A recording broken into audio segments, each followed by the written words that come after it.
Assalamualaikum warahmatullahi wabarakatuh. Selamat malam para pejuang cuan. Gimana kabar kalian di malam hari ini? Semoga kalian dalam keadaan sehat semua ya, dan saya doakan sukses semua buat kalian. Amin. Mantap jiwa ya. Dan tetap ya kan kawan, secangkir kopi harus selalu ada buat menemani kesempatan di malam hari ini teman-teman ya. Dimana malam hari ini kalau kita lihat bersama-sama ya, untuk dominance Bitcoin dominance di sini sangat strong teman-teman, berada di area 58,27%. Oke. Kalau kita lihat ya, jadi Bitcoin juga mengalami penurunan yang cukup signifikan, teman-teman. Market cap juga mengalami penurunan yang cukup signifikan, ya kan? Bahkan kalau kita lihat daripada volumenya juga mengalami penurunan. Fire and Greed Index sebenarnya dalam kondisi great, teman-teman. Tapi ya mayoritas orang cukup panik juga ya dengan keadaan market yang seperti ini. Dimana kalau kita lihat Ethereum pun juga mengalami penurunan, teman-teman ya. Terus SRP mengalami penurunan pula sekitar 12%, BNB. Jadi mayoritas malam hari ini teman-teman ya, semua keadaan daripada altcoin mengalami minus. Dan kalau kita lihat teman-teman ya, dari segi meme coin ya kan, kita lihat juga nih meme coin teman-teman ya. Nah, bisa kalian lihat sendiri, Dogecoin aja 20%, Shiba Inu 20%, terus PP 21% teman-teman ya. Dan di sini kalau kita lihat Bong 16%. Terus di sini ada Wave juga mengalami penurunan sekitar 19%, 21% malah ya kan. Nah, jadi mayoritas teman-teman ya, mayoritas mengalami penurunan semua. Begitu pula dengan aset favorit saya dalam sektor PAU ya teman-teman, yaitu si Kaspa ya. Kaspa juga mengalami penurunan cukup signifikan, pantai ya kan. Nah, ini juga PP teman-teman ya. PP ya cukup apa ya, dalam juga sebenarnya, bukan hanya PP melainkan overall lah ya. Nah, sebabnya apa ya? Karena ada meeting FOMC pada tanggal 18 kemarin ya kan. Malam tanggal 19 ya. Itu sebenarnya positif teman-teman ya. Sebenarnya positif dengan hasilnya, yaitu pemangkasan suku bunga sebesar 2,5 BPS ya. 25 BPS lah ya teman-teman ya. Jadi itu positif biasanya ya kan. Dari hasil FOMC sebelumnya, saat ada pemangkasan suku bunga, market itu menyambut dengan senang dan ceria ya kan. Akan tetapi kabar bagus kemarin dengan pemangkasan suku bunga diselipkanlah kabar yang kurang enak ya kan, yang mengakibatkan apa? Daripada sektor kripto mengalami penurunan, terutama Bitcoin juga ya kan. Nah, apa itu? Jempol Powell ya, kakek jempol Powell ini ngeluarin sabda yang cukup luar biasa, bahwasanya the Fed itu dilarang gitu ya kan, dilarang untuk memiliki aset kripto ya, Bitcoin lah ya, dilarang gitu teman-teman. Makanya di sini kalau kita lihat terjadilah penurunan daripada sektor kripto ini teman-teman, seperti itu ya. Itu sebabnya ya, biang keroknya itu jempol power ngeluarin sabda seperti itu, makanya market mengalami crash seperti ini teman-teman ya. Padahal kita udah seneng nih pemangkasan suku bunga, wah volatilitasnya akan naik nih gitu kan, tapi ternyata ada penyelipan yang kurang enak teman-teman. Makanya di sini seperti PP, Bong ya kan, Dogecoin, Shiba Inu, Wave ya, Puki yang baru list juga mengalami penurunan ya, Floki juga sama ya kan. Mayoritas mengalami minus karena apa?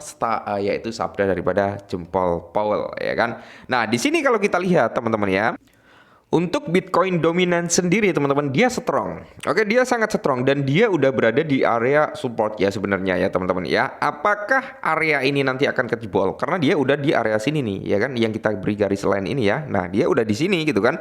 Apakah area ini akan kejebol? Kalau area ini akan jebol, maka dia berpotensi untuk menyentuh di area sini ya teman-teman ya. Bisa sampai naik di kisaran 60,7 sampai di area 61 kembali. Kalau Bitcoin dominance ini naik sampai ke level tersebut, maka kita akan melihat teman-teman ya, sektor altcoin akan berdarah-darah kembali. Mungkin jauh lebih signifikan dari hari ini gitu kan.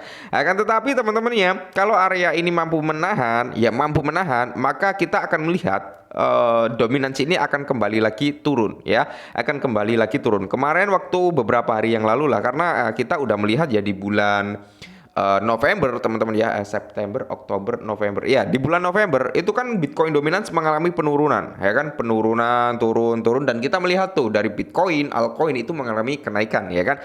Harapan dari kita adalah Bitcoin dominance ini dia segera mengalami penurunan karena dia udah berada di batas atas gitu kan. Nah, kalau kita turunkan ke time frame yang jauh lebih kecil mungkin lebih enak teman-teman untuk melihatnya. Nah, ini teman-teman ya. Oke, kita udah berada di time frame yang jauh lebih kecil yaitu di area time frame 4 jam. Jadi di sini ada area entry kedua ya, area apa ya bisa dikatakan seperti area bentar ya teman-teman ya. Area-area penahanan lah ya, di area base teman-teman ya ini. Oke. Ini bisa menjadi area base daripada si Bitcoin dominance. Mungkin di kepala 60,43 sampai di area 60, berapa tadi, tujuan ya teman-teman ya. Nah itu yang kita bahas di time frame daily tadi. Ini akan menjadi area penahan kedua kalau ya Bitcoin dominance ngejebol area ini. Oke, itu maka kita mempersiapkan apa ya, kalau kita yakin dengan beberapa altcoin teman-teman, kita bisa mempersiapkan untuk entry. Contohnya ya entry di apa ya, di market apalah. Kalau kalian senang dengan sektor AI ya, karena naratifnya katanya meledak di tahun 2025, kalian bisa cari token-token berbasis AI. Kalau kalian semisal nih ya, semisal kalian suka dengan token apa ya, real estate gitu ya kan, atau RWA ya, kalian bisa cari token-token berbasis RWA. DePIN juga teman-teman ya, DePIN juga banyak ya kan. Layer 2, layer 1 ya juga banyak, POS. Nah, kalian tinggal cari aja ya, banyak teman-teman ya, seperti itu. Dan coba kita lihat untuk area si PP ya teman-teman ya. Area PP ini ya kan. Nah, dulu ini masih ada nih chartnya ya teman-teman ya. Oret-oretan kita waktu itu valid ya terjadi ya. Ini teman-teman ya.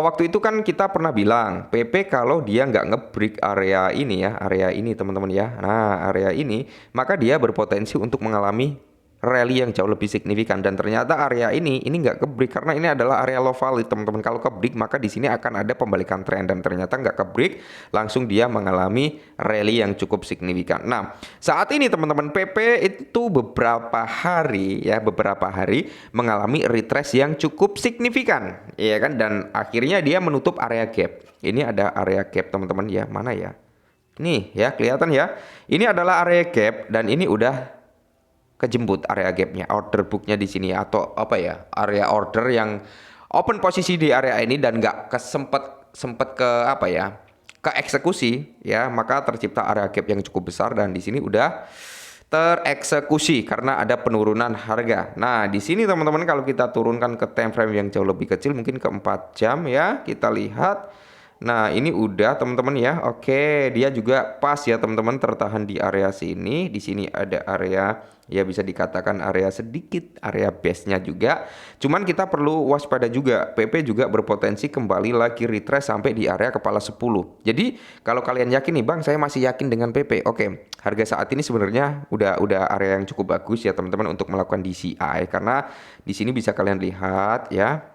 Nah, gapnya udah ketutup, cuman gapnya kayaknya selling pressure-nya lebih kuat. Jadi ada potensi sebenarnya dia untuk koreksi lagi sampai di batas bawah ini, kisaran harga sini teman-teman ya, di area 1088 sampai di area berapa, 1034. Bahkan harga terendahnya kemungkinan kalau market masih dalam kondisi bearish seperti ini, PP bisa turun sampai di kisaran harga 8. Kembali lagi ke area 8 ya. Seperti itu, dan terendahnya bukan terendah ya, yang harga kepala 86 sampai di kisaran harga 779. Nah, jadi buat teman-teman ya, itu adalah area entry buat kalian semua yang kalau mau entry PP. Cuman ya kembali lagi disclaimer, dan kalau kita lihat teman-teman ya, ada area drop base drop ya, area base drop, drop base drop, ada area gap drop ya banyak juga sih area-areanya. Oke, mungkin ini dulu ya teman-teman ya. Buat holder PP tetap semangat aja ya, semangat aja. Semoga saja dalam waktu dekat teman-teman ya, Bitcoin dominance mengalami penurunan, tetap target kita PP ke ranah 1 rupiah ya. Oke, mungkin ini dulu, tetap semangat, kurangi sambat, dan salam cuan.